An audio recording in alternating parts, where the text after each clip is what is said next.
अखंड मलवाकारं व्याप्तं येन चराचरं तत्पदं दर्शितं येन तस्मै श्रीगुरवे नमः। गुरुब्रह्मा गुरुविष्णु गुरुदेव महेश्वर गुरु साक्षात् परं ब्रह्म तस्मै श्री गुरवे नमः। अज्ञानतिमिरान्धस्य ज्ञानाञ्जनशलाकया चक्षुरुन्मीलितं येन तस्मै श्री गुरवे नमः। अखण्डानन्दबोधाय शिष्य संतापहारिणे सच्चिदानन्दरूपाय रामाय गुरवे वसुदेवसुतं देवो कंसचाणूरमर्दनं देवकी परमानंद माधव कृष्ण वंदे जगद्गुरु कृष्ण वंदे जगद्गुरु कृष्ण वंदे जगद्गुरु। नीलाचल निवासाय नित्याय परमात्मने बलभद्र सुभद्राभ्यां जगन्नाथाय ते नमो जगन्नाथाय ते नमो जगन्नाथाय ते नमो। मनुष्य शरीर धरिकी आसे धर्मदांडे कली बसंते धर्म हुई ग्लानि तेणु जोगेश्वर जन्मति बेल काल को जानी धर्म संगे खेली अधर्म दुष्कृतंकु नासंती एक सनातन धर्म विधि मते स्थापन्ति। मु मनुष्य शरीर धरि आसे साधु मान को परित्राण करे हरिभक्त संगे खेला करे धर्म को स्थापन करे ये कथा अवजानती जानती नाही समस्ते जानती नाही केतेक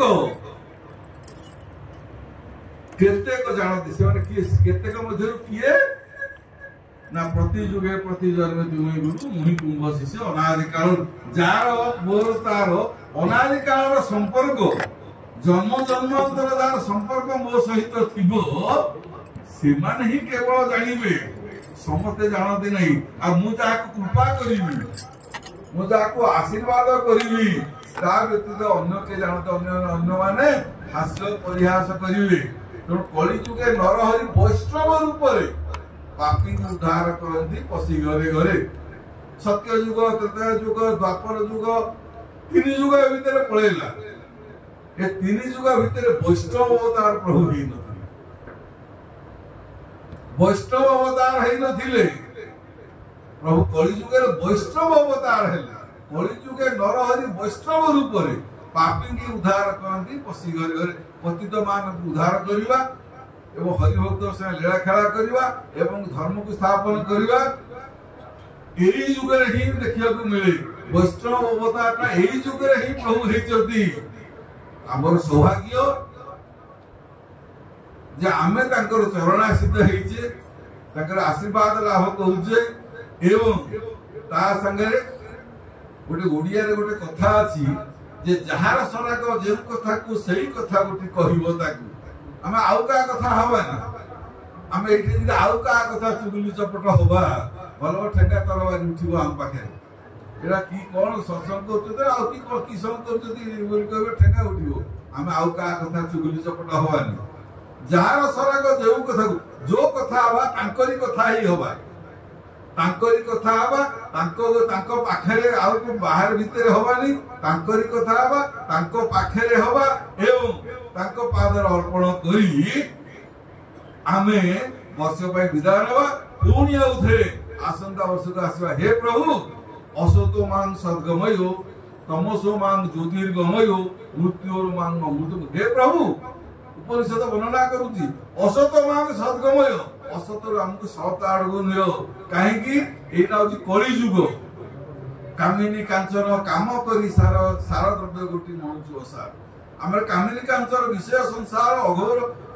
संसार भीतर अछु आमे जानो जे आ भूल तथापि आम इंद्रिय तथा प्रकृति वशे आम करदे तेणु असत मांग सद्गमय आमको असत रु सत आड़ को नियो तमस मांग ज्योतिर्गमय तमस मान अंधार तमस मांग ज्योतिर्गमय अंधार आमको आलु आड़ को नियो आमको आलु आड़ को अज्ञान तिमिरांधस्य ज्ञानांजन शलाकया चक्षुरुर्मिलितं येन तस्मै श्री गुरवे नमः से गुरु को मुंडिया मारुची अज्ञान रूपक अंधकार नाश कर जे ज्ञान प्रतिभा आम हृदय कंदर भितर दियंती आम हृदय कंदर भितर जालती आलु आसिले जमी अंधार पड़ाए आम हृदय भितर अज्ञान रूपक अंधकार काम क्रोध लोभ मोह मद मात्सर्य रूपक ए अंधकार जिनिस आम अविद्या राज्य हृदय भितर पशिकी आमको जो दहगर्ज करुची इंद्रिय मानकर व्यथित इंद्रिय मान आमको व्यथित कराउछथि हे प्रभु असत मान सद्गमय तमस मान ज्योतिर्गमय ए अंधारु ज्योतिर्गमय ज्योति उज्ज्वल ज्योति मान आलोक हमको आलोक आड़को नियो गुरु रूपे ज्ञान नदेले आपण केने जानते तुमको हे प्रभु आपण गुरु रूप अवतार रहिछथि आपण बापा माँ भाई बंधु सदर पुत्र आमर बहुत अच्छी से रूप आम आपन को देखुनु आम कौन देखुचु ना गुरु रूपे ज्ञान नदेले आपण केने जानते तुमको आम गुरु रूप आपण ही जणेबे आमे आपण जानि पारनु काई आपण होत असीम आपण होत असीम आपण को आमे जानि पारनु आपण ससीम भाव रे साकार भाव रे भक्ते तोते करंती पूजा आमे साकार रूप रे अच्छा जो साकार रूप रे को रूप रे केवल अहिराम रूप रे ही भल पउजो आमे आ को रूप को भल पाउनु साकार रूप रे आसीबे चतुर्भुज होई के आसीबे षडभुज होई के आसीबे आमे भय डर के पळेउ आमे डर के पळेउ आ को बाघ होई के आसीबे बाघुणी होई के आसीबे सिंह होई के आसीबे आमे डर के पळेउ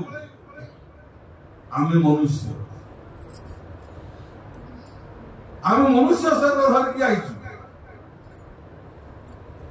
आपण आम भले रूप धर के आसी आमे जेहेतु मनुष्य आउ किसी काहु जानि परिबुनी को रूप रे आसीले आमे जानि परिबुनी उग्रसेन को रूप देखै दिले आउ काहा को सेना को रूप देखै दिले किंतु आमे को रूप को भल पाउ मुरा को सेना सहस्र पाद देखै दिले कि आमे को रूप को आमे भल पाउ आपण मनुष्य आमे मनुष्य जेहेतु आमको उद्धार करिया पई आपण वैष्णव रूप आसी ए मनुष्य शरीर धर के आसी ए मनुष्य शरीर धर के आसिले आपण संगे हमर भावर आदान प्रदान होई परिबो स्नेहर आदान प्रदान होई परिबो तेनु तुमेव माता पिता तुमेव बंधुश्च सखा तुमेव विद्या द्रविण तुमेव सर्व मोदेव देव हे प्रभु तुमे हमर सर्वस्व कहीं ना गुरु सर्वस्व मो अन्य नाही केही गुरु कृपा ही केवल अपेक्षा है कलिजुग रे नरहरि वैष्णव रूप रे आसिले पुनी गुरु रूप रे आसिले एबे आपण को रूप आउ आपण होचदी गुरु ब्रह्मा गुरु विष्णु गुरुदेव महेश्वर आप सब जाको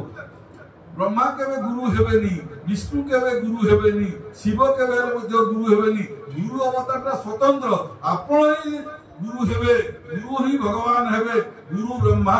गुरु विष्णु गुरु महेश्वर गुरु साक्षात परम ब्रह्म रूप आपन दर्शन दे आपनको दर्शन दैजती साकार भाव रे आपनको आमे डाकुजु अणोरणीया महतो महियान अणुठार छोट परमाणु ठार बड़ होई अछती आमे से रूप चाहू से रूप आमे दरकार नहीं अणु परमाणु विचार करबा शक्ति नहीं आपण एई रूप रे आसीबे एक मनुष्य शरीर धर के आसीबे एक नरतन धर के आसीबे एवं हमको दिग्दर्शन देबे हमको जो दिग्दर्शन देबे जोठा हमें जीवु तमर बोली तो कहिबे समस्त हे दर्पण सब कली न्यस्त मु आपणकर समस्ते जानती मु जे आपणकर तमर बोली तो कहिबे समस्ते तेणु मु नरकरे थिले तुम्हे जेबे प्रीति सेही पथे जो आए प्राणवती बोतु तो नरकु नेबेनी जदि आपणकर खुशी होची आपणकर सदा होची आपण जो पथरे नेबे आपण जे नरकु को पके देला आपण कुछ खुशी हेबे हमर दुख करिबारे नाही किंतु तू भक्त मोर भक्त मोर मित्र से करे जगत पवित्र तो भक्त के नरकरे पके हो नाही नरक उद्धार करिया पे तू आसीचु नरकरु उद्धार करिया पे आसीजु ज्योतिर अमृत ज्योतिर्मय अमृतम गमय ए दिव्य आलोक हमको अमृत को नियो आमे होत काहे हमको अमृत को नेबे ना अमृतस्य पुत्रा आमे अमृतर संतान आमे आपणकर संतान आमे अमृत संतान तेणु ज्योतिर्मय अमृतम गमय ज्योति आलोक ज्योति उज्ज्वल कहउदिली ए उज्ज्वल अमृत हम मोक्ष आड़ को नहीं जाओ आपण पाद पद्म स्थान दियो एवं आपण चला पथरे मुझे कंटा न साजे मो इंद्रिय प्रकृति माने जेमती कि